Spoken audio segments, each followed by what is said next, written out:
Did you know that over 45% of Australians will experience mental illness in their lifetime? That's nearly half of us. I can't sleep. Everything feels flat and grey. I feel ashamed. Mental ill health devastates lives and families and costs Australians around $60 billion a year. Research and treatment expenses continue to rise, yet rates of mental illness indicate that we're losing the battle.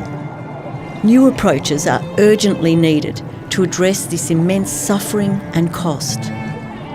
Psychedelic-assisted psychotherapy is currently being trialled worldwide and has demonstrated remarkable promise in treating depression, anxiety, addiction, and post-traumatic stress disorder, with new trials underway for treatment of dementia and anorexia.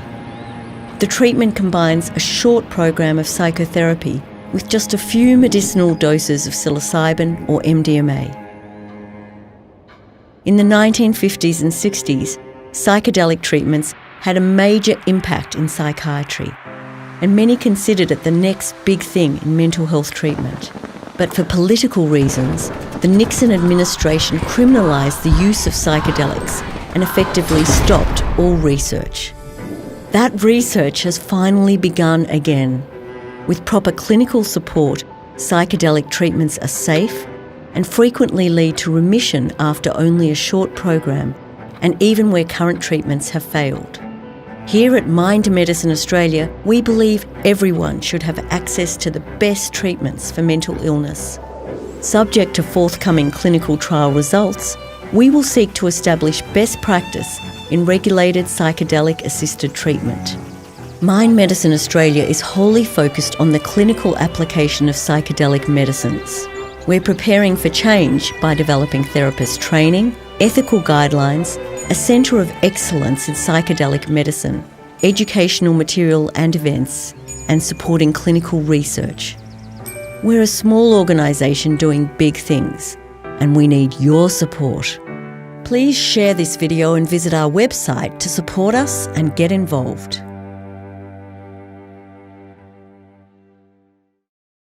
This webinar is titled Psychedelic Renaissance, Update on Research and Progress Around the World, really with one of the world leaders in this space. So we're so lucky. Next slide. So just a reminder that our focus is wholly clinical. We are recording this webinar, as we do with all our webinars, and you can go back and watch all our webinars, and we encourage you to share them and spread the word. Next slide, thank you. So mental illness in Australia is at alarming levels and around the world. And these statistics are pre-COVID. So they have been significantly exacerbated by the COVID pandemic. So pre-COVID, 1 in 5 Australian adults had a mental illness. 1 in 8 were on antidepressants, including 1 in 4 older Australians, with children as young as 5 being prescribed psychiatric medications. Since COVID, we are hearing that 4 out of 5 Australians say that their mental health has deteriorated during this period. And in Victoria alone, we've had a 33% increase in self-harm by young people. It's estimated that 1 in 2 of us will experience a serious mental illness in our lifetimes. Next slide, thank you. And there's been no improvement in treatment outcomes over the past 50 years. In the case of depression, only a maximum of 35% of sufferers experience actual remission from pharmacotherapy and or psychotherapy. The relapse rates are incredibly high, and of course, there are very significant side effects of current treatments. In the case of Ptsd, even smaller amount of patients have some response to the existing treatments, and remission rates are even lower. So more of the same approach is not going to solve the problem that we have. Next slide. So we're a charity set up by my husband and I, and actually Rick Doblin was a huge inspirer in us setting up this charity. And we're enormously grateful to Rick for his inspiration and guidance along the way. But our goal in Australia is to help alleviate the suffering caused by mental illness through expanding the treatment options available to practitioners and their patients. and that will be done through establishing safe and effective psychedelic treatments. Our focus at the moment is on psilocybin for depression and medicinal MDMA for PTSD, but we are also interested in other psychedelics, and many of those are being researched around the world. For us, success means that these therapies become an integrated part of our mental health system, that they achieve high remission rates, and that they're accessible and affordable to all Australians in need. Next slide. As I mentioned before, psilocybin for depression and potentially also now being trialled for obsessive compulsive disorder and addictions. And as you saw on that video, psilocybin is also being trialled for dementia. It's also being trialled for a range of other addictions and eating disorders and cluster headaches and a range of things, and MDMA for PTSD in the treatment of addictions, but of course was also used for relationship therapy and a whole range of things in the 50s and 60s. The remarkable thing about these medicines is that they only require 2 to 3 dose sessions, in contrast to conventional treatments. And they involve a course, obviously, in combination with psychotherapy as well. So we're not at all suggesting that these medicines are taken on their own. And of course, no one ever gets to take them home. They're always used in clinical environments. The medicines are considered curative, not palliative. So they're not simply about managing a condition. At the moment, for many people, mental illness is a life sentence where they have to be on medications or therapy for the rest of their lives. And the wonderful thing about these medicines is that it's a relatively short course leading to remission. And Rick will talk much further about this. The medicines are also considered very safe and non-addictive in medically controlled environments, and both have been granted breakthrough therapy designation by the FDA in the US to fast-track the approval process. And this designation is only given to medicines that are considered vastly superior to existing treatments. Next slide, thank you. So what happens with these medicines? Well, this is diagrams here on the right, fMRI representations of a person who has depression. So on the right, you can see the very limited neural networks, the repeated thought loops, I'm not good enough, life is not going to work out for me, and all those sorts of negative thoughts, and not very many connections there at all. Whereas on the left, with the intervention of the psilocybin, you see this massive increase in neurogenesis, these incredible neural connections, which lead to a sense of oneness and connection, increased creativity, a sense of worth, a sense of belonging, a sense of empowerment that leads patients to more actively cope with their mental illness and to give them a sense of agency for healing themselves rather than taking daily pills or, going into, more traditional ways of thinking. And this is done because these medicines bypass what's known as the default mode network of the brain, which keeps us stuck in very rigid thought loops. Next slide, thank you. Actually, we'll just go back on that for a moment. The other thing, so I'll just go back on that one. The other thing I like to think of is that for many people, they describe using these medicines as hitting the reset button or the reboot button, or in some cases, defragging the faulty hard drive, removing all the baggage that we're carrying along and clearing out the cache or the cookies, the negative cookies. And we'll move now to the next slide. So our strategy is 4 key pillars. Our goal is to build the ecosystem for Australia and the Asia Pacific region. We do that through awareness and knowledge building, a range of education and events like today's event, webinars, screenings, like next week's screening with Stan Groff and Bridget Groff of his new film, The Way of the Psychonaut. A major international medical summit in November in 2021, which was moved from last week to then, and which Rick will be attending and many of the other leaders in this field. So we encourage you, if you haven't registered for that yet, to please join us. We're also very interested in novel research, and we've started over 25 state and regional chapters in Australia and in New Zealand to build a grassroots movement to educate and build awareness around Australia and the Asia Pacific. We've also launched the first certificate in psychedelic-assisted therapies in the Southern Hemisphere. and that's our CPAT certificate in psychedelic therapies course, being led by Renee Harvey, who's a wonderful psychologist out of the UK who worked on the psilocybin trials at Imperial College. Our first intake, which commences in January, is full. We have a wait list for that. And our second intake in July is about half full. So if you're a therapist out there and you want to be involved in that, then register soon so you don't miss out. We'll be holding subsequent intakes in 2022 and so on. We're also looking at setting up an Asia Pacific Centre on Emerging Mental Health Therapies in partnership with universities for applied research and development of supply chains in Australia, economic modelling and education. And then, of course, we're looking at the preferred legal and ethical frameworks for these medicines. So we've done rescheduling applications, as you will know, for psilocybin and MDMA. For those of you who are familiar with us, you know that we did them a few months ago. And we had the public consultation period in August and September.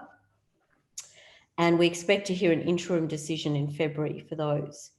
We also are seeing some SASB, Expanded Special Access Scheme approvals occurring for psychiatrists and practicing physicians who have patients who are treatment resistant to existing treatments and who are in danger and who need access to psilocybin or MDMA assisted therapies.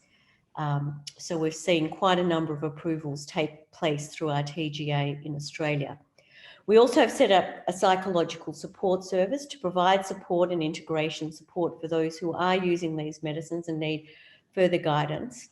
Not that we advocate for recreational or other use, but people do use these medicines and we provide support to those people using the medicines and also doctors who need support for patients who might be working with those medicines. We're also working on a rollout strategy with clinics, and some of you will have seen the announcement on the ASX last week about the partnership with Ameria to set up some psychedelic clinics in Australia. Next slide, thank you. So now we go to open the screen for the chat with Rick. So, can I see Rick up the top, actually, Ilan, because for some reason I can't see him right at the top. Sorry, that's something that you must do from your end, but okay. Rick is spotlighted for everybody. Okay, I see him now. Okay, wonderful. Hey, Rick. Yes. So, Rick, I mean, for those of you that don't know Rick, and I'm sure that all of you have heard of Rick because he's so famous. And but for those of you that don't know Rick, I mean, I will just say that he's one of the most impressive and persistent and caring and compassionate people that I've come across. He's genuinely in this field for the greater good, not for his own financial gain or any other self-glorification. He is also really, I mean, he's dedicated his whole life to this field.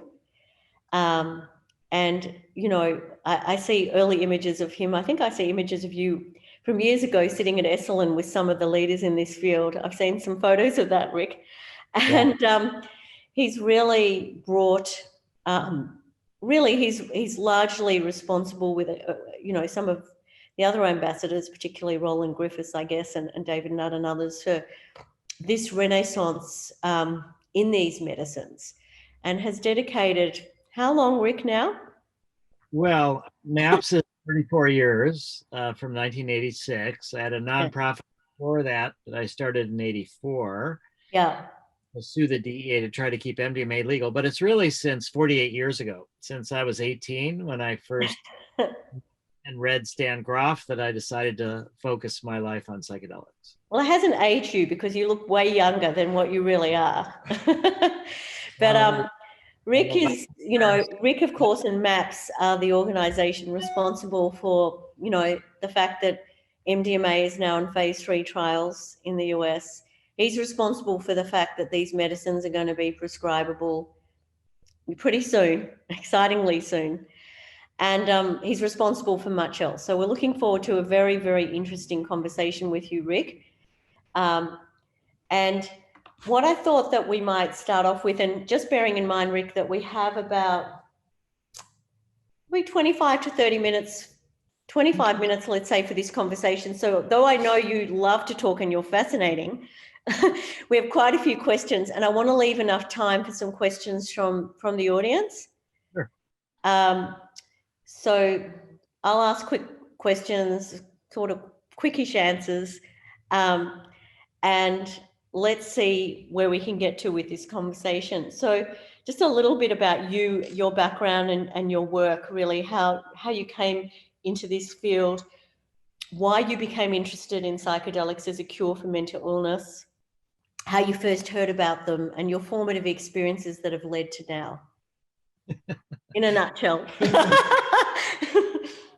Well, I'll just say that I was born in 53, Jewish parents, and educated from a very early age about the Holocaust. And so that was both terrifying, but it led me to think about the mind and how people could believe irrational things, how people can be motivated by fears and anxieties and believe irrational things, and how they can dehumanize others. And that was just something that I had to wrestle with as I was growing up. Later, I was a young boy in the Cuban Missile Crisis and this whole thing about the US and Russia getting into a nuclear war, and they teach you to duck and cover under your desk. That was terrifying. So again, it just seemed like insanity, that humanity would be destroying itself for a lot of psychological. Then the final step for me was Vietnam, and that was my own country. Just by the way, during the Cuban Missile Crisis, and later on, I read the book On the Beach, which was, I don't know if you guys remember that book, but it's about people in Australia. It's the last place where the radioactive cloud comes, and it's people waiting to die from that. It's sort of a incredible book. But for me, the Vietnam War was the final step when I was, having to register. And I decided I'd studied a lot about nonviolent resistance, social change. And so I planned to go to jail, basically, and not register. And my parents were, my dad's a doctor, my mom's a teacher, and they were like, that's okay, but you're never going to be able to have a real job because you'll be a felon and you can't be a doctor or lawyer, you can't get a license, all that kind of stuff. And I said, all right, well, I'll just have to figure out something else to do. And when I was growing up, though, I believed all the propaganda about LSD, that it caused you, if you took it 6 or 7 times, you were certifiably insane, that it would help you or destroy your chromosomes and you'd have deformed babies, that it would just, that everything was a hallucination, a delusion, there was nothing valuable to it. So I believed all that. I was interested in studying the other, in this case, Russia. My parents sent me to Russia, spent a summer there. I studied Russian in high school, and a friend of mine in Russian class gave me a book to read. And after I read this book, I was just like, this is an incredible book. And I give it back to my friend, and he said, do you realize that the author wrote some of this book while he was under the influence of LSD? And my thought was, that's impossible. How can you do anything good when you're under the influence of LSD? It must be something wrong. So I checked it out, and turns out he was right. So that's what opened me up to LSD. The book was One Flew Over the Cuckoo's Nest by Ken Kesey, as you might have guessed. And then when I was in college, I decided to start taking LSD and also mescaline. So someone came by my college with half a pound of mescaline, synthetic mescaline. So I decided to buy it all. And friends and I just consumed it and shared it with some of our friends. And so my early experiences are with LSD and mescaline. And I had these intimations of beyond ego dissolution, this sense of how we're all connected. It was always difficult because I was emotionally immature, that I was scared of letting go. I really couldn't open up to my feelings. But it gave me enough of a sense that there was something valuable there. So, but I did have a lot of problems. So I went to the guidance counselor at college and I said, help me with my LSD trip. And this was 1972. And I was at a private college called New College in Florida, Sarasota, Florida. And the guidance counselor took me seriously, which would never happen today. You'd get in big trouble. But the guy took me seriously and he said, there's a book I'd like you to read. And it was Realms of the Human Unconscious by Stan Grof, about his LSD work. And what was so amazing is that this guidance counselor had a manuscript copy of the book. The book wasn't published till 1975. So he had a manuscript copy, and he knew Stan Grof. So, but it was reading the book that all things came together for me. And basically it was the spiritual mystical experience that is part of our capacity that you can get to with or without psychedelics. But that felt to me like politically essential, that the antidote to genocide, to racism, to destroying the environment is to realize and feel that we're all connected. And you can say that, but that's one thing. But if you can feel it and you know it, that's another thing. So what really got me into psychedelics was political. The idea that we have more and more people that need to feel this sense of connection and the political implications of that. And at the time that this was happening in America, we were also shooting people to the moon. And the astronauts came back from the same kind of thing, looking at the Earth from space, talking about you don't see the boundaries of the countries, you don't see religions, you just see how we're all part of this one magnificent thing. And based on that, you know, I thought, well, it's a lot easier to take LSD than to go up to the moon. Wow, Rick, I mean, you have such an interesting story.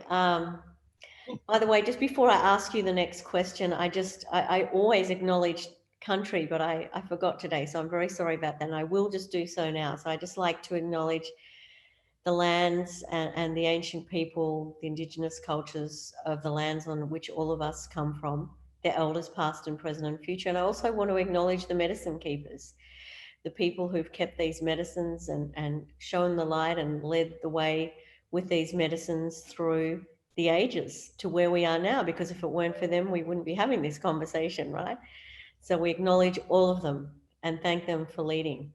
And we hope that all of you in this movement will continue to shine light into the darkness, into the shadows, to make sure that real healing can occur for as many people as possible.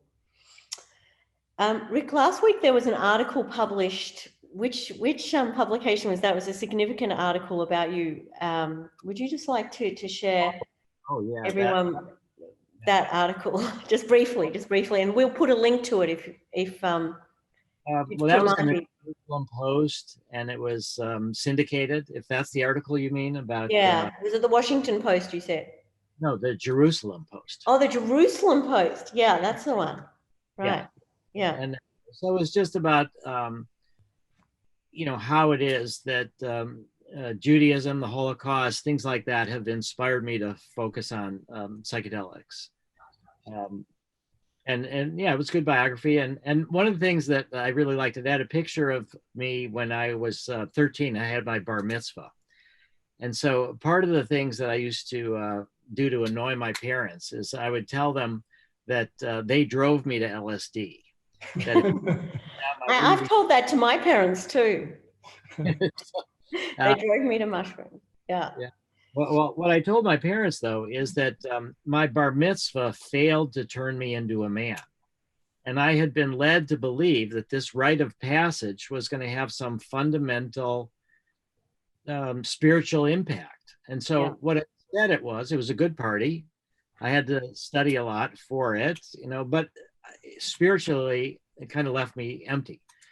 And so when I first started taking LSD and mescaline, I felt, aha, this is what my bar mitzvah should have been. You know, this is in these existential questions. Where do I fit in with the world? What's my place? What can I do? What's just beyond our little life? You know, how do we get here? So I felt that the lack of real rites of passage that used to work in the past for a lot of people, and I'm sure still do work for some people. But for me, I think we have a real need for powerful rites of passage that really impact us on deep, profound levels. And I think a lot of the recreational use of psychedelics or non-medical use of psychedelics is about people seeking those rites of passage.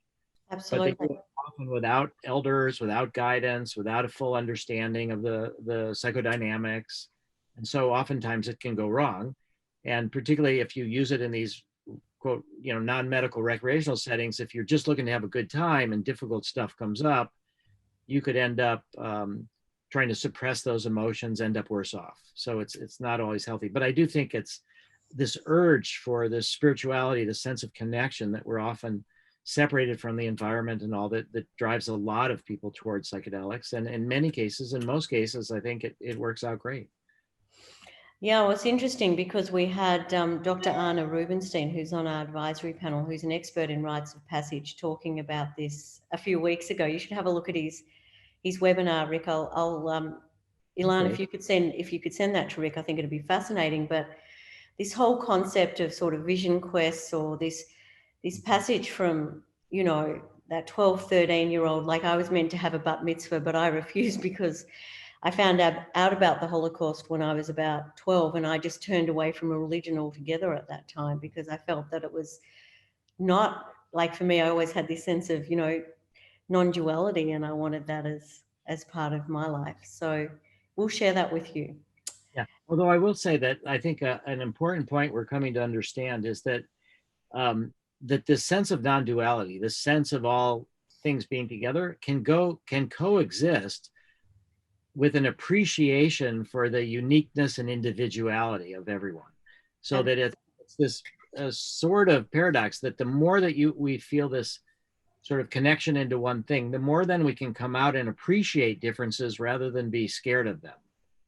And so I think that both of those things go together. The more you can become individuated, become yourself, then the more you can also appreciate our commonality. Absolutely. And embrace positive human collisions with people who are very different from you. Yes, yeah. So what was it that made you actually want to start MAPS, to start this organization? Well, MAPS, well, to go back. So when I was 18, I felt we need to bring psychedelics back. We need to help more people have these experiences, these unitive experiences. I went to the guidance counselor, as I said, but I really couldn't handle, I overestimated this idea, I thought mistakenly, that the more drugs you take, the faster you evolve. And so I overestimated the power of the drug, and I underestimated the power of integration and the necessity to integrate it. So I basically spent 10 years, dropped out of college, got into physical things, built houses, and spent 10 years. And then when I went back to college, my first semester, I went back to study with Stan Grof and at Esalen Institute in Big Sur, California. And I spent a month with Stan and Christina, and that's where I learned about MDMA. Mm-hmm. So I thought, in 72, I learned about LSD right after the backlash, after all these drugs were criminalized, after research was shut down, after Nixon declared the war on drugs. And now I learned about MDMA before it was criminalized, but I knew that it was going to be criminalized because when I learned about it, it was both an underground therapy drug that was legal, but kept quiet, called Adam, but it was also just starting to be sold as ecstasy. So I thought, here's a chance to try to protect this psychedelic, and we can introduce it to various different people who might try it because it's illegal, but wouldn't try an illegal drug. So, but I knew that this was Nancy Reagan, Ronald Reagan, just say no, escalation of the drug war again. So MDMA was doomed. So I started a nonprofit before MAPS in '84 to protect MDMA. And then the DEA, the Drug Enforcement Administration, moved to criminalize MDMA. And we had 30 days for a public comment period. And I went to DC and went into DEA headquarters, took them completely by surprise. And we got a hearing. And we won the hearing. The judge said MDMA should be illegal for recreational use, but legal for medical use, which in US was Schedule III. But the administrator of the DEA rejected the recommendation for bogus reasons. We sued twice in the appeals court and won. And eventually the DEA lawyers figured out how to satisfy the courts. So I started MAPS because the legal route to keep the therapeutic use of MDMA available had been exhausted. And the only way that I could see to bring it back was through science, through medicine, but specifically through drug development research to make MDMA into a medicine. So I started MAPS as a nonprofit psychedelic pharmaceutical company. And that was the impetus, was trying to find a new way forward to tell the story of MDMA and of psychedelics. And I felt that because there was so much demonization of psychedelics and so much negative propaganda, that the only way we could counteract that was through science. So what we know is that the media will report scientific studies. So you can get earned income in a sense. You do a research project, but you can get millions of dollars worth of publicity about it because, you know, media is always looking for new scientific studies. So I started MAPS as the only way I could imagine to bring back therapeutic use of MDMA, and also just share that it was because my MDMA experiences were so profound and so deep, and yet MDMA, being so gentle, is the gentlest of all the psychedelics. Yeah. Easiest to integrate because it's not so much ego dissolution. It's just a different way of processing emotions. It's like a deep breath, a good way to say it. That's a lovely way of putting it. Yeah, it's just like you settle into yourself. It's filled with self-love, self-acceptance. So I felt that MDMA was the most gentle of the psychedelic and the easiest to bring forward, more than the classic psychedelics like LSD or psilocybin. And so as it's turned out, 34 years later, we're in phase 3, as you mentioned, but we're the only psychedelic-assisted psychotherapy in phase 3. The other group with psilocybin are in phase 2 still. Yeah. And I think because in a way of, first off, that I started with the plan to make it into a medicine. I wasn't interested in mechanism of action or academic research. It was always about making it into a medicine. So our first studies were designed in that way to deal with the FDA. And also that we picked a patient population, PTSD patients, that you know, as you showed earlier, you know, there's a general understanding that there's a need for new medicines, that there's a lot of treatment-resistant people, and politically, we had to pick a patient population that people appreciated because of, again, the stigma. These are demonized. And so in America, pretty military culture, you know, the veterans are held in high regard. Also, women who've been sexually abused are the main people who have PTSD in America and around the world. Or childhood sexual abuse or domestic violence. And so we had a sympathetic group of patients. We had a perceived need for new treatments, and we were able to have a drug, MDMA, that's ideal for PTSD. So all of that is what I knew beforehand, and that's why I started MAPS. And you've been stunningly successful in running MAPS. Your drive, your entrepreneurial skills, your persistence in raising funds. I mean, it's really quite exceptional. You know, what has been driving you the most in this? Well, we have raised over $100 million in donations. It's incredible, just incredible. But as you will know, Tanya, the thing about running a nonprofit is you always need more money. Yeah, definitely. So it's not quite enough. But the drive was, and it was reported in this article, again, it was a dream that I had when I was in my 20s.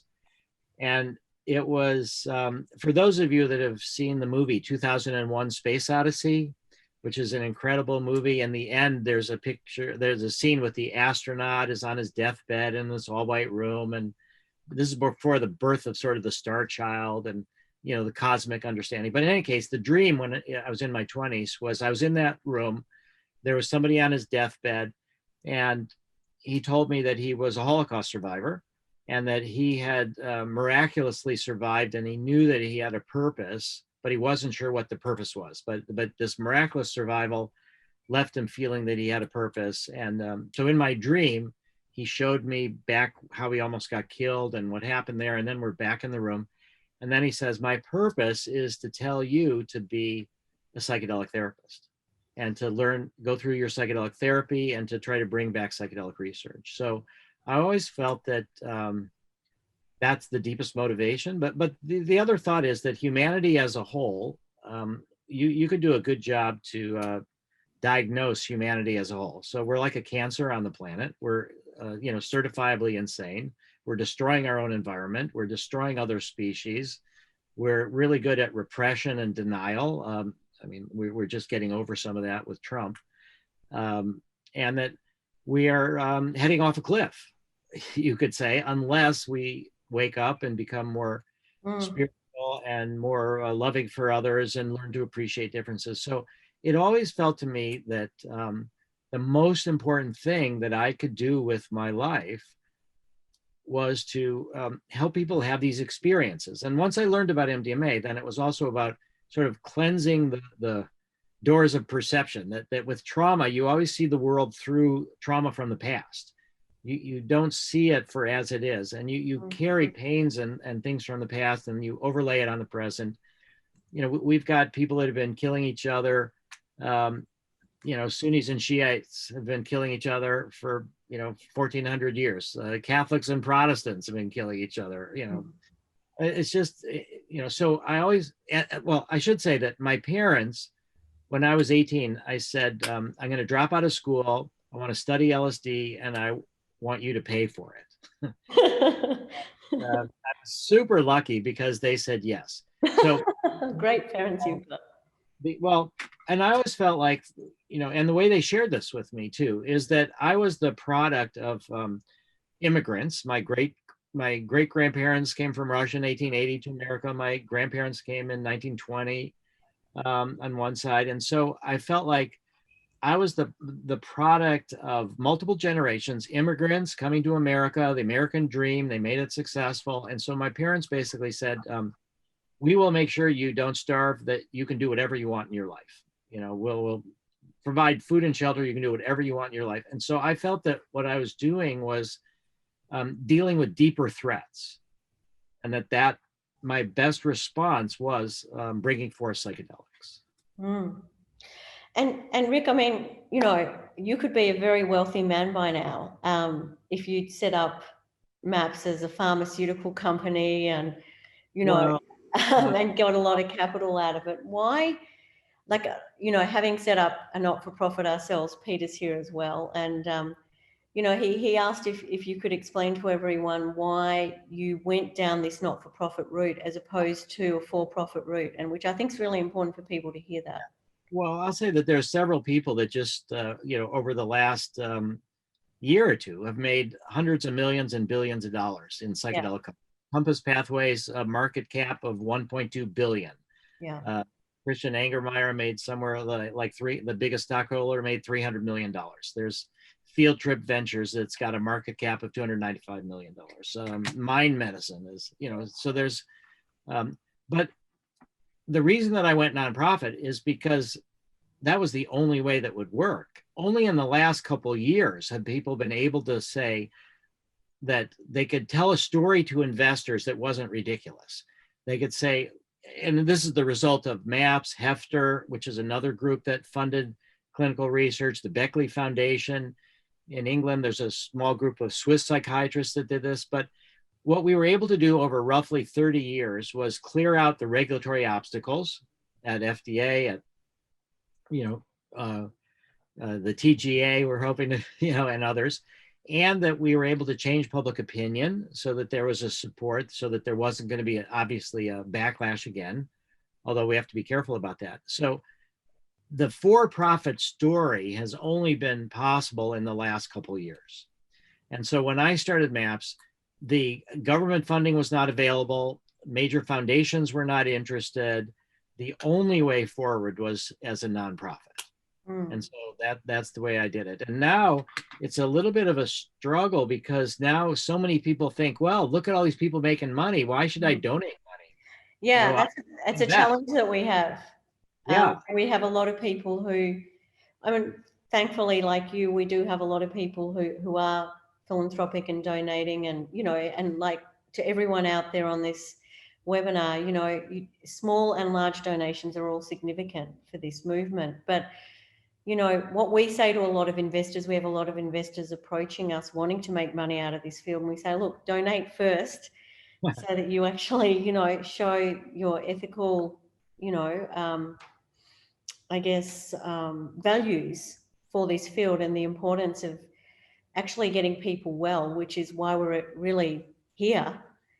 That's the whole purpose, right? Is to get this planet healthy again, right? Yeah, and one of the advantages of being nonprofit is that, so our goal is mass mental health. That's always this, spiritualizing humanity, and two routes. One is through medicine, making medicines, and that's a good way to get science to change people's attitudes. But the other is drug policy reform, which, as it's a fundamental human right, people should have access to these drugs for their own personal growth, for their spirituality. And basically what we're trying to do is make it so people can get access to psychedelics without having to buy it from us or from any pharmaceutical company, and to do self-healing. Now, there's a lot of people that'll want the supervision of therapists. Hopefully we're going to get insurance coverage for that. But being a nonprofit, we don't have to return money to investors. So when we do work on drug policy reform, we're the only company in the field here of psychedelic medicine that's actively involved in drug policy reform. Other people are like, stay away from that, it's too controversial, or why should we do that? Then you're going to give people the ability to buy from other sources. So for psilocybin, we have, truffles are legal in the Netherlands, but we're starting to see in the United States, the Oregon Psilocybin Initiative that just passed the initiative that there's multiple cities that have made mushrooms and plant psychedelics the lowest enforcement priority. So I like the freedom to operate in a nonprofit context, because what we can do is really put public benefit and drug policy reform as our top priority rather than the profit. Yeah, that's right. You can't take it with you anyhow, right? So. Yeah, well, we are still, though, the difference is, and I'll explain that, and we are still trying to make a profit. So we have two companies. So MAPS is the nonprofit. People donate to MAPS, they get a tax deduction. We've created the MAPS Public Benefit Corporation, which is for profit. MAPS was created April 1986. December 2014 is when I created the Public Benefit Corp. And that is because the sale of MDMA by prescription, if we want to make a profit, it's taxable. It's not something that could stay inside the nonprofit. So the story that we're telling donors, and why I think it's been helpful to us, is that there's an endless number of things to study with psychedelics, so many different applications, so many different clinical conditions. But what we're saying to donors is that what we're hoping to do is to eventually have products to sell, that we're one of the few nonprofits that is trying to have a product, meaning prescription use of MDMA. And so we will supplement philanthropy with earned income eventually. So that's the story to donors. But we're going to price MDMA and sell it in a way that is still maximizing public benefit, not profit. And we have a different attitude towards competitors. So there's groups that are now trying to develop modifications of MDMA that they say would be better than MDMA.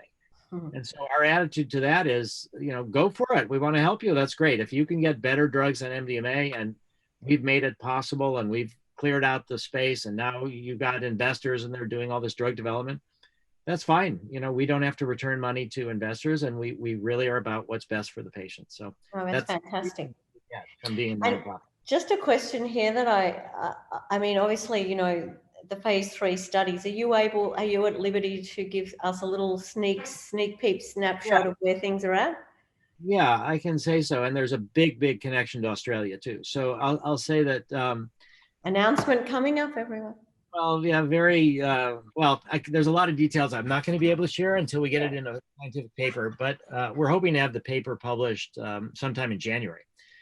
So what we negotiated with the FDA, and we also have sites in Israel and Canada. So we will be working with the Ministry of Health in Israel and Health Canada and the FDA. And so we negotiated 2 100-person phase 3 studies. It took us 30 years from 1986 to 2016 to have the end of phase 2 meeting. FDA said yes to go to phase 3. So we have now finished the first of the 2 phase 3 studies. And what I can say first off is that the results were better than we had even hoped. It's incredible. And so it's statistically significant, terrific record of safety, and what we're now in a large effect size. So it's so good that we are now going to have meetings with the FDA in January to discuss whether we can accelerate the approval and shorten the second phase 3 study. Wow. So we have the kind of data that permits you to ask for approval after a single phase 3 study. Because it's psychedelics, I don't think the FDA is going to say yes to that, but we do have some ethical concerns now about having a study with severe PTSD patients, chronic severe PTSD patients. Unlike most studies with PTSD, we enroll people that have attempted suicide in the past. We don't automatically exclude them. And so it's been very difficult for people who are in our control group, which is therapy without MDMA. So one group gets therapy without MDMA, the other group gets therapy with MDMA. So everybody gets therapy, and the therapy can be effective.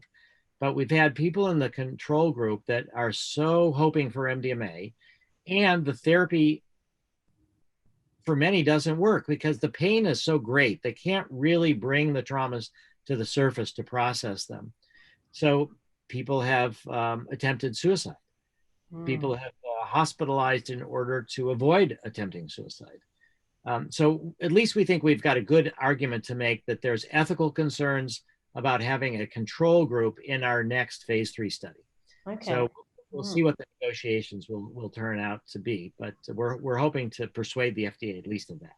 But we're still end of 2022, early 2023 is when we'll have approval. And where this comes around to the Australia and the TGA is that they may approve either a compassionate use or some other kind of expedited access on the basis of just one phase 3 study. So well, they're already approved the compassionate use, as you know, through what's called our SASB scheme. So we have seen a number of approvals come through for that. And I think you've very much laid the groundwork for that. Yeah, Tanya, that's great. That's great. It so is. we're going to be writing up our results for publication. We think we'll get it published in January. And then our first big step is to bring it to the TGA and see what they say. Well, that would be great. So just interestingly enough, what we're seeing, Rick, we have a federation here, so we are getting approvals federally, but at some different states have these old laws that only relate to recreational use, and they don't have exemptions for medical use. So we're having some problems in some states bringing the medicines into those states. So even though the psychiatrist is getting approval to treat the patient, we can't bring the medicines into some states, which is why the rescheduling is so important, right? Yeah, we have somewhat of a similar situation in the US where once the FDA says yes and reschedules, roughly 25 states automatically follow the federal government and will reschedule, but another 25 states require different kind of things. California actually requires a law to pass the legislature to reschedule drugs. Yeah. Several other states do as well. So we're going to have our work cut out for us on the state level. Yeah, that's where the big challenges do lie. So just a question for you, there's always obviously, unfortunately been this stigma attached to these medicines. And do you believe that even once they're prescribable as medicines, as you predict in, 2022, for example, do you believe that there's still going to be fear from the population about them? And what other barriers might there be for these medicines to be adopted for treatment for psychiatry and other illnesses? Well, I'll say there's still going to be fear. I should say that if I'm about to take a big dose of LSD, I'm kind of scared myself. If you don't approach a large dose of LSD with some fear, you're not paying attention. So I think that, you're losing control, you're giving up control, your ego is dissolving. People confuse it with ego death, with physical death. Who knows what's going to come up? There's a lot of stuff we've repressed that comes up that you need to deal with, that you're a better person if you deal with it, but a lot of times you don't want to deal with it. So I think the irrational fear, or I think that there's so much irrational fear. I think what's going to happen is that once we do get approval for either the TGA, FDA, EMA, things like that, that we will be able to implement, that there'll be enough data on safety and efficacy, enough support by psychiatrists and psychotherapists. But for there to be real massive changes in public attitudes to reduce the fear, to reduce the stigma, I think what we're going to need is about a decade of rolling out psychedelic clinics. Yeah. And these are going to be clinics where people are cross-trained. The therapists are cross-trained in ketamine and MDMA and psilocybin.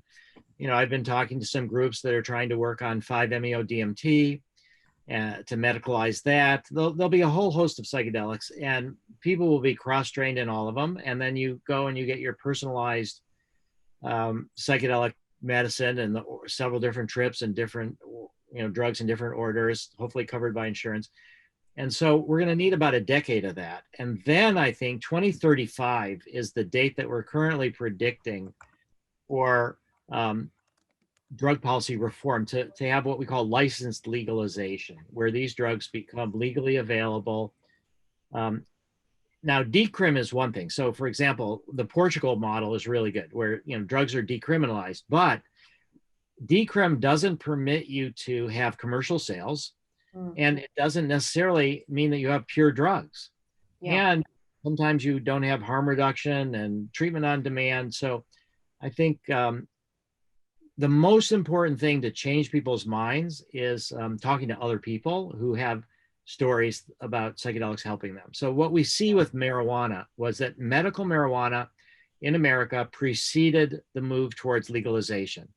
And the people that we're working with are very sophisticated in terms of politics, polling, focus groups, all this kind of stuff. And so the most important factor for whether someone is in favor of the legalization of marijuana is whether they know a medical marijuana patient. It's not whether they smoke pot themselves.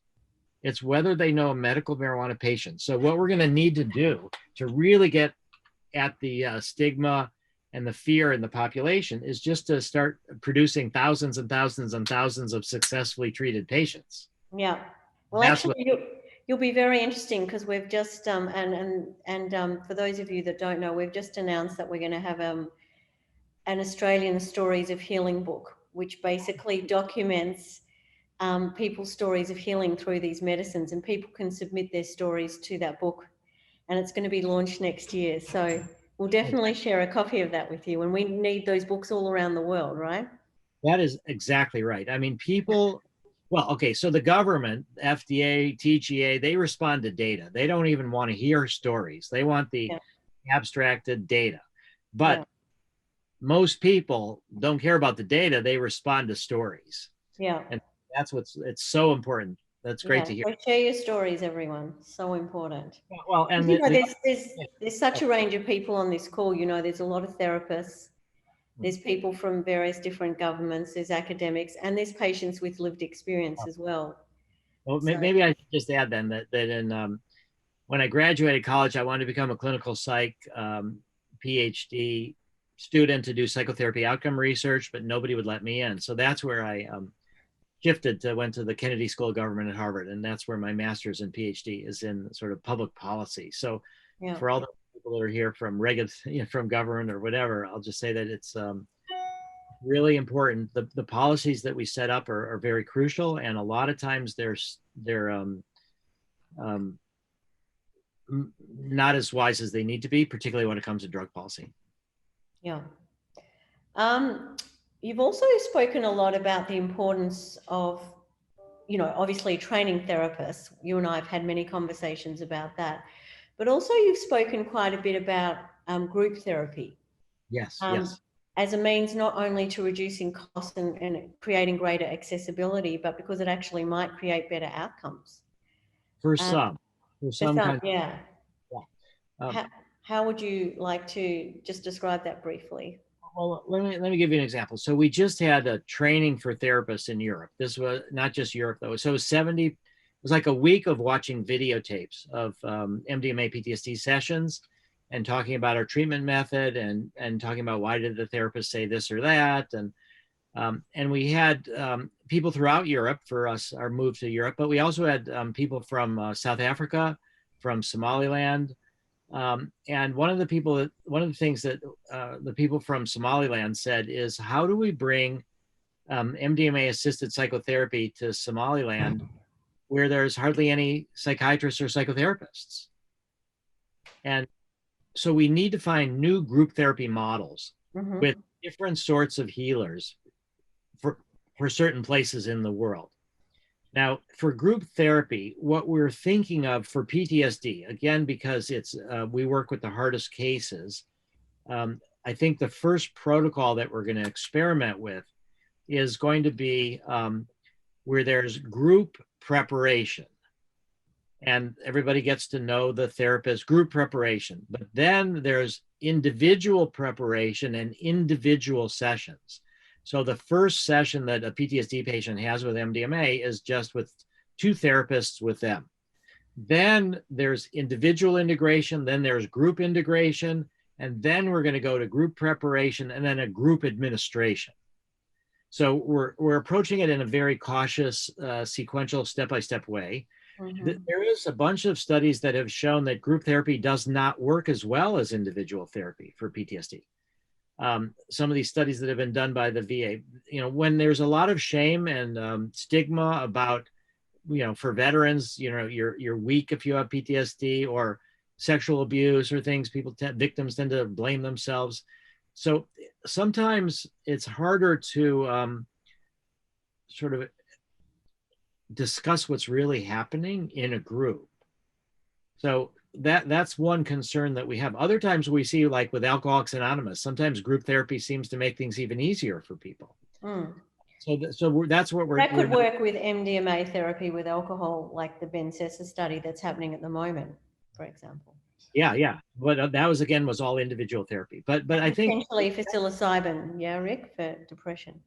Well, those are still individual administration. So the closest that we've got is 4 people getting psilocybin at the same time in different rooms, each with one therapist, and then 2 therapists that are the senior ones rotating from room to room. Okay. So it's still, they have group preparation, group integration, but the sessions themselves are individual. And with MDMA, though, because it's not so ego dissolution, and people want to talk with others, that group therapy may work pretty well. And I'll just go another big leap is into the raves and to the kind of psychedelic parties that people have, where groups are taking psychedelics together, and there's a lot of healing going on. There's a lot of communal feeling. There's a lot of processing. So we do have some examples of sort of modern rites of passage in raves and Grateful Dead concerts and other things where I believe there's actually a lot of healing going on. But there's a lot of people that are not prepared, and there's a lot of people that have or end up worse off by their psychedelic use in those situations too, because they're looking just for happy feelings. If difficult stuff comes up, they suppress it, and that makes it worse. Or they just don't pay attention to integration, or they're drinking and doing other drugs all at the same time, and they get confused. And so, but I think you're right. Group therapy is going to be a big one for insurance coverage. Can we reduce the costs? Yeah. And so, probably the first group therapy study we start will be inside the Portland VA. Oh, that'll be fascinating. Really fascinating. We'd love to work with you on that as well. So we should definitely talk about with you further. There's a question here too about what do you think is better for depression, MDMA or psilocybin? Well, obviously psilocybin is the one that's being indicated, but did you want to comment on that? I mean, we've just spoken to people today who are so what we do is we have MAP sponsored studies, but we also have what are called investigator initiated trials. People come to us and they have ideas of what they want to study, and we help them. They're the sponsor, we help them. So there's just been a group who's come to us about working with MDMA with treatment resistant depression, or MDMA with major depression disorder. We have ketamine that's pretty helpful for depression. We have electroconvulsive therapy that helps some people for depression. Which drug is better, I think, is a difficult question to answer. And I think the other part is that there's no, this drug is better for this condition. You also have to bring in the factor of the individual. Yeah. So some drugs may be better for some people than for others, but ideally, what I think we're going to end up with is MDMA being the most gentle. I think even for depression, people get an MDMA experience, and then 1 or 2 of those, then they go to psilocybin or LSD or ayahuasca or ibogaine or something like that. So, and then maybe they end up with MDMA, which sort of helps them integrate it. But as far as which drug is better, it's really hard to say. There haven't been head-to-head studies, of course. I'd say MDMA feels to me like the best for PTSD. Yeah. Although there's a lot of vets have been going down to Mexico for Ibogaine Yes. for PTSD. A lot of them going to ayahuasca to South America for PTSD, and it can be helpful. Psilocybin could be helpful for PTSD. But I just think MDMA is unique for that. I don't know that there is a drug that's unique for depression, but for opiate addiction, I would say Ibogaine was probably the best for that. So there may, for couples therapy, I would say MDMA is the best. Definitely. But for depression, we'll just have to see. But in the end, I really think people should go through a sequence of MDMA and then classic psychedelics as well. Okay, thank you. There's another question here. I'm currently an undergraduate studying pharmacology, toxicology in the US and researching grad school programs. I really would like to focus on psychedelics. We get a lot of people like this. What type of grad program would be best to consider? Neuroscience, neurobiology, neuropharmacology? Any schools you'd recommend in the US or internationally? Well, there's sort of two things wrapped up in that question. To be a psychotherapist, if that's your interest, if you want to work with patients with MDMA, with LSD, psychedelic psychotherapy, you don't need to know neuroscience. And in fact, there's a whole field called translational neuroscience. What do you learn from neuroscience? How do you translate it into helping patients? It's not clear to me that there's any translation like that. I mean, people have been using psychedelics for thousands of years. People have been using MDMA and LSD for decades and decades and decades. And the therapeutic approach has been pretty well refined. What we learn from neuroscience sort of is helpful for regulatory agencies. Maybe it's helpful for developing new drugs, maybe, but we've yet to see that it's helpful for refining our therapeutic approaches. So for a student that's interested in getting involved with psychedelics, you really need to think, what is it that you want to be doing? So I think, studying mechanisms of action is very interesting, but that's a different track than studying to be a therapist. Yeah. I'd say figure that out. Secondly, there are more and more schools that are interested in training psychedelic therapists. There's a Naropa Institute in Boulder, Colorado. It's sort of Buddhist-oriented school, but they do a lot of psychotherapy training. There's the California Institute for Integral Studies that has got programs for psychedelics. There's everybody and their brother now is trying to set up psychedelic research center. So there's one at Yale, one at Harvard, one at NYU, one at UC San Francisco, one at UC Berkeley, one at Medical University of South Carolina. They're all, so there's more and more opportunities for people to, go to schools where there's psychedelic research. But my basic advice would be, if you want to be a therapist with psychedelics, just become a good therapist.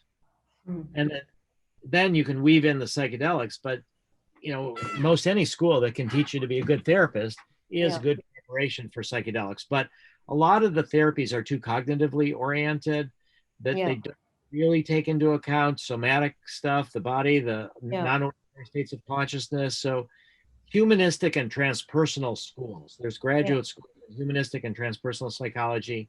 I would recommend those more likely. One of our donors is a billionaire who started GoDaddy, which is big, for websites and stuff.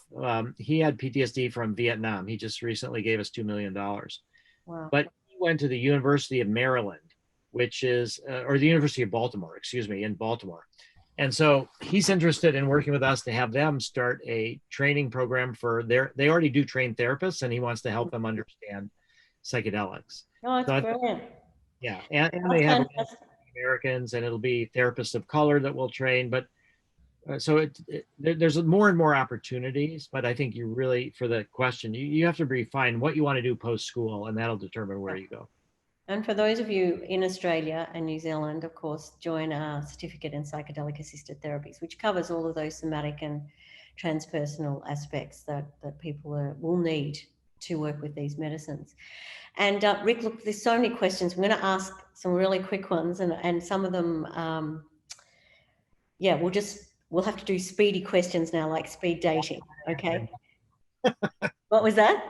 said, I'll see if I can answer yes or no. Yeah. So anyway, there's one here which I've already answered, but Rick is coming to Australia next year for the summit that we have on psychedelic therapies in Melbourne in November, which we've already sold nearly 300 tickets for. So, great. So we're really looking forward to seeing you and welcoming you to that. So those of you that ask, Americans in by then. yeah, sure hope so. There's a question here. What will be the future challenges in preventing some of the negative directions that cannabis legislation have taken in the US from happening with psychedelics? Where are some of the most important areas to focus on to help this continue in a positive direction?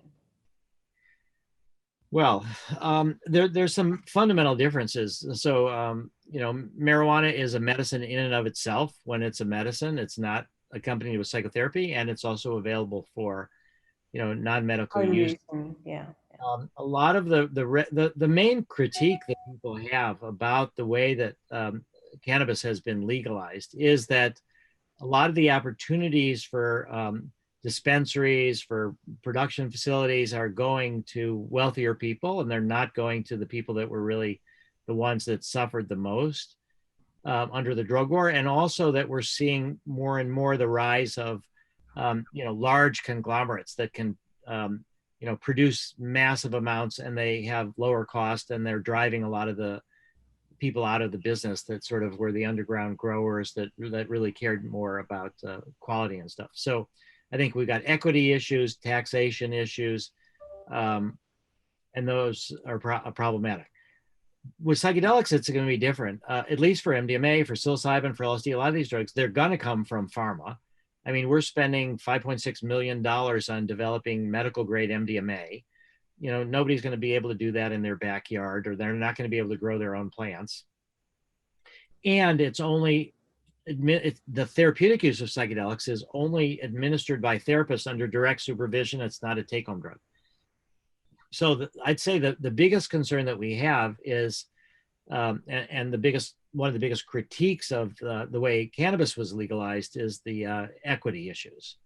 And so we are actively trying to train therapists of color, to train Indigenous, Native Americans to do therapy with others. We've got a lot of equity issues that we're trying to address. And then I think the legalization, it should be legal without therapy, as I said, but it should be covered by insurance if you want to go that route. And I think that, I think a lot of the election results recently, were drug policy reform won. So we're going to have more and more latitude, I think, to do well-designed, smart policies that I think will avoid some of the problems before from the way marijuana was legalized. But by and large, I think that the marijuana legalization has been way better still than criminalization. Yeah. Thank you for that. Oh, there's so many questions here. I'm just trying to amalgamate them all into one. So look, just very briefly, there's people asking questions on the use of these medicines for anorexia and for end of life. Obviously, you're hugely supportive of these, of these trials and what's happening there. Do you have any other comments you want to make quickly on? Yeah. So we have a donor from Canada, Sanjay Singhal, who donated $1 million for us to do MDMA for eating disorders. So we're about to start that study. Very exciting. I think that there's so many potential uses of it that, we just need to explore so many different potential applications. Yeah. And the same, end of life, there's a question here. Yokai Glick, yes, there's incredible Yokai who's asked the question about the psilocybin alleviating the pathway terminal cancer patients. Please go and have a look at the New York University study. And next year, we hope to have one of the leading ladies who did that research do a webinar for us. And so I'll say also that we're sending out the MAPS monthly newsletter. We just published a paper about the study with people with life-threatening illnesses, with anxiety and depression with MDMA.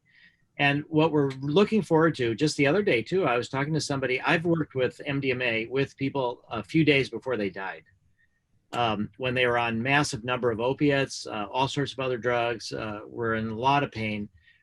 what's amazing is that MDMA and opiates combined are synergistic, and you get better pain control than opiates alone. And the opiates make you sleepy, and they tranquilize you. The stimulant property of MDMA mixed with the opiates wakes you up, and you get better pain control, and you're open-hearted so that you can deal and sort of say goodbye to your loved ones. So I've seen sort of miraculous experiences with people several days before they died with MDMA. And that could also be for psilocybin. So I think when we talk about end of life, a lot of times it's people that have been diagnosed with cancer and they're working through the treatments. But I think the other thing is going to be in the hospice center where people are really that close to dying.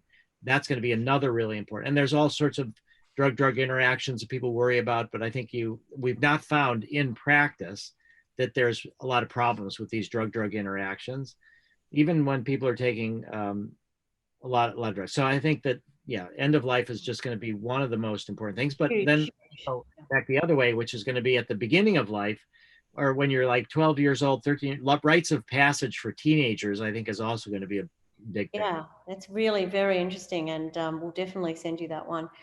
There's a question here. Have you heard of there being specific studies into the connection to spirituality and psychedelics? How important is the mystical experience in healing, and why does it happen?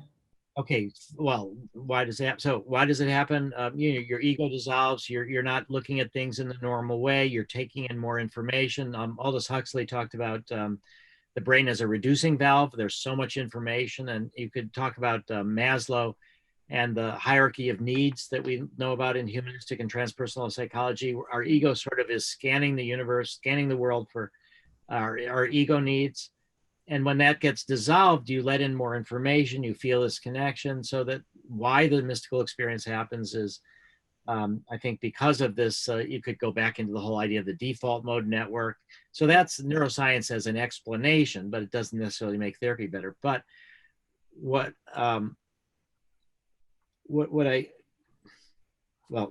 me say this. I think that in the 50s, 60s, with LSD and psilocybin, there was a correlation between the depth of the mystical experience and therapeutic outcomes. In the modern research over the last 20 years with LSD, psilocybin, even other drugs, ayahuasca, there's a relationship between the depth of the mystical experience and therapeutic outcomes. I feel that part of it is because you get a sense of connection, so that the kind of isolation, loneliness is diminished. The spiritual experience is about I belong, there's a loving force in the universe. It can be very profoundly restorative. However, we have used the same mystical experience questionnaire that's used in all these research projects that was developed initially in 1962 for the Good Friday experiment. It was done by Timothy Leary and Walter Pahnke. But that's the same, and we use that in our MDMA research. And so there's a fundamental difference with MDMA for PTSD in that there is no correlation between the mystical experience and therapeutic outcomes when it comes to MDMA for PTSD. Mm-hmm. There are other measures that we use called the post-traumatic growth inventory. It's I like that one. That's a good, yeah, it's you can learn from trauma. If you're not overwhelmed from trauma, you can learn from trauma. And you can reevaluate what you're doing with your life, using it most effectively. So it's post-traumatic growth. So there may be connections between a mystical experience and post-traumatic growth. Yeah. But getting over PTSD, what we think is really necessary is to bring up the memories of the trauma and to process them. And then also the part about PTSD is that it seems like the traumas are always happening. They're never really in the past. They're sort of foreground, never become part of the background. So that you need to have your memory and your ego intact to think about those things that happened to you and then process them. And that's what helps you get better from PTSD. So that's at least what our theoretical understanding is, that why there's no correlation between the mystical experience and therapeutic outcomes in MDMA for PTSD. But if you were to do psilocybin for PTSD, let's say, there might be a correlation between the mystical experience and therapeutic outcomes, but not with MDMA. And just a question here, and there's often like confusions about the definition of PTSD itself. There's a question here: when you speak of PTSD, is this used as a catch-all that includes efficacy for complex trauma? or developmental trauma for that matter too?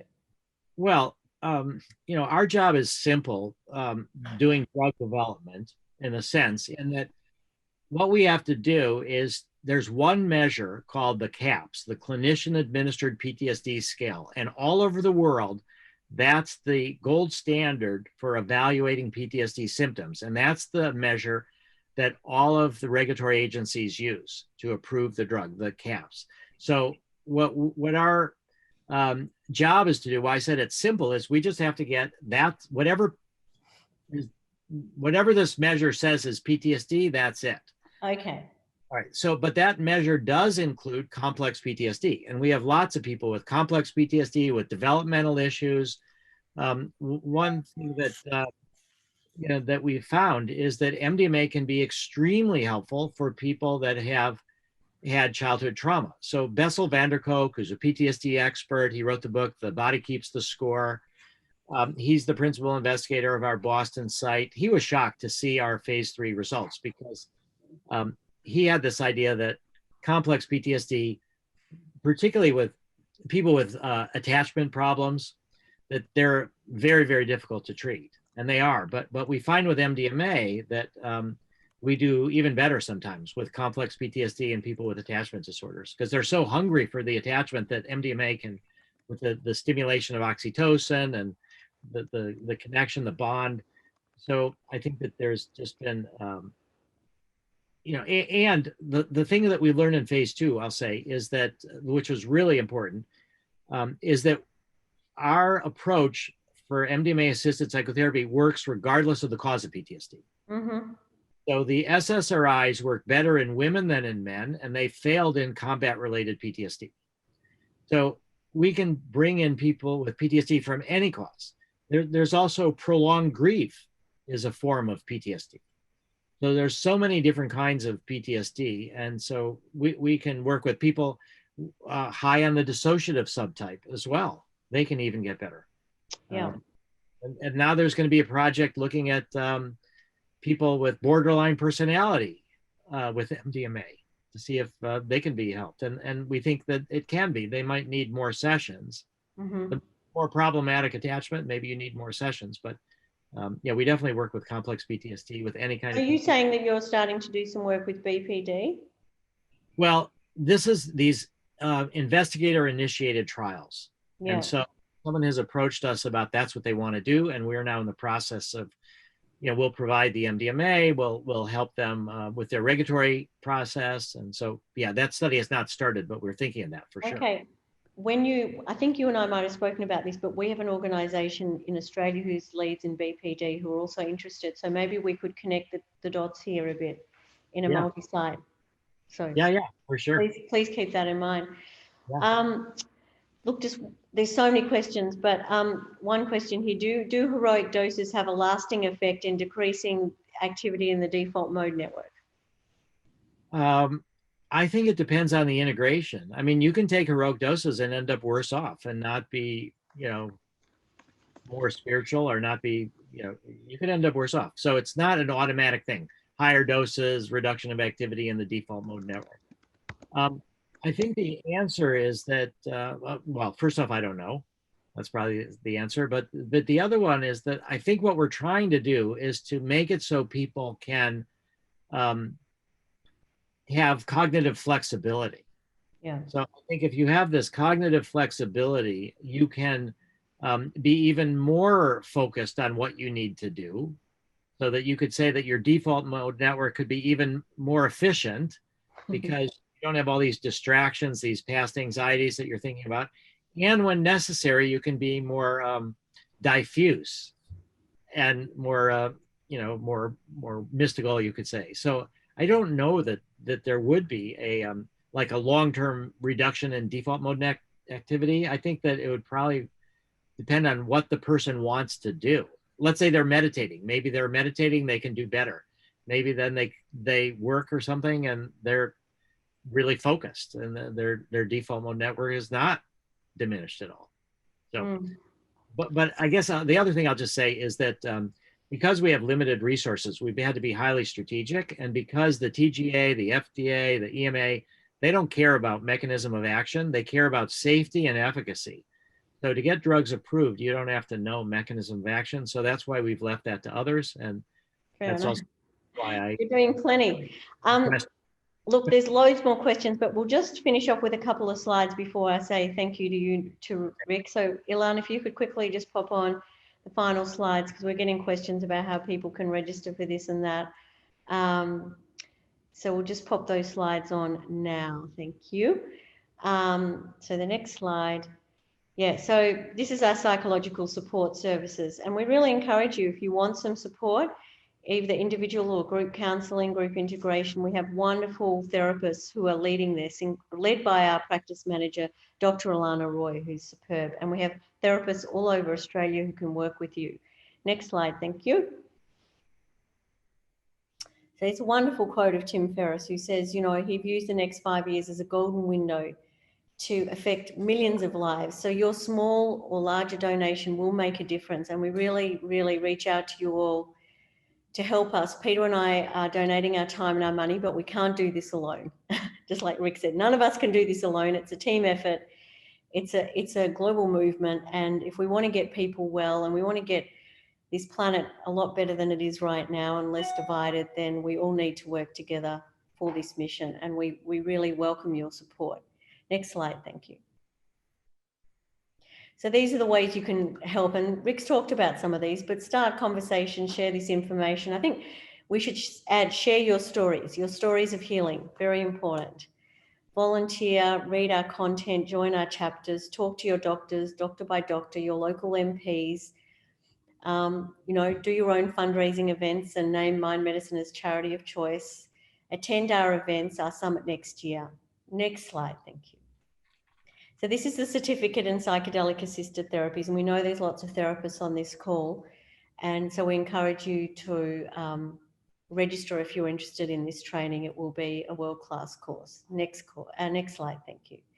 This is who's coming to the summit, and we're adding to this, but it's an amazing lineup of people, and we hope that Rick, actually, that you'll spend at least like the whole of November in Australia, so we can introduce you to lots of government officials and others who you can, you know, really inspire and brief on these medicines. I must say, you know, this has been a long webinar, but most people have stayed on it the whole time, and that's just a mark of how inspirational you are, and your knowledge and experience is just so vast. Next slide, thank you. So the rescheduling, fingers and toes are all crossed for everyone that on the 3rd of February, we get a positive interim decision with the TGA. And Rick, if you can put in a little whisper to your mates at the TGA, that could all help. Thank you. And the next slide, thank you. So wonderful Stan Groff will be with us on next Thursday. Him and Bridget, his wife, and the filmmaker Susan Hess will be with us with this wonderful screening of The Way of the Psychonaut, a superb documentary. And we encourage you all to register if you haven't already. We've had an amazing response to this event. It is a fundraiser for Mind Medicine Australia, but the tickets are very inexpensive and affordable. So please join us. And the next slide. So these are the remaining, oh, well, we've got some of our 20, so we're building an amazing webinar for 2021 series as well. Rick, we'd love to have you on to give an update maybe around mid-year again. But some wonderful webinars coming up, including the one with Robin Carhart-Harris in 24th of March, which will be reporting on his incredible study comparing psilocybin with SSRIs. So that should be absolutely fascinating. So we'll just open the screen up again. Thank you, everyone. Rick, your legacy in this field is extraordinary. I mean, what's left to do? What's the vision? What's the next thing? What do you want to leave the world with? Or what's the big, hairy, audacious goal apart from anything else? Just leave us with one inspiration about what you plan and what we could all do to help this movement. Well, I guess the one thing I'll say is that we have to be careful not to celebrate too soon. No. You know, and there's one of my a quote that I think is terrific. It's called, "There's many a slip twixt the cup and the lip." So twixt meaning between. There's many. So you've got something, you spill it on yourself at the last second. So I think we are in danger of celebrating too soon. And we've got a lot of hard work ahead of ourselves. We've got a lot more work to make sure there's no backlash. But the long-term goal on a more positive side is really to be part of a more spiritualized humanity that is healed of trauma. So I think that the direction that we need to be thinking about really is this medicine and drug policy reform. And is this, I would guess, another 30 years or so is what we're going to need to really, 2035, we think we'll be able to, well, 2022, 2023, we'll start with prescription use, 2035, licensed legalization. Maybe by 2050, we'll have helped humanity become more sane. I hope so, if we last that long. Well, Rick, look, honestly, thank you again. Everyone put your hands together and thank Rick. He's a legend and we're so lucky to have had you today. Thank you for your time, your generosity, your big heart. It shines through and we're so grateful. Thank you. It's been a pleasure to speak with you all, and I look forward to hoping to be there in person. Thank you. We certainly hope so, and we'll look after you very well down under. Okay. Thank you. Okay. Bye for now. Bye, everyone. See you on the next event. Take care.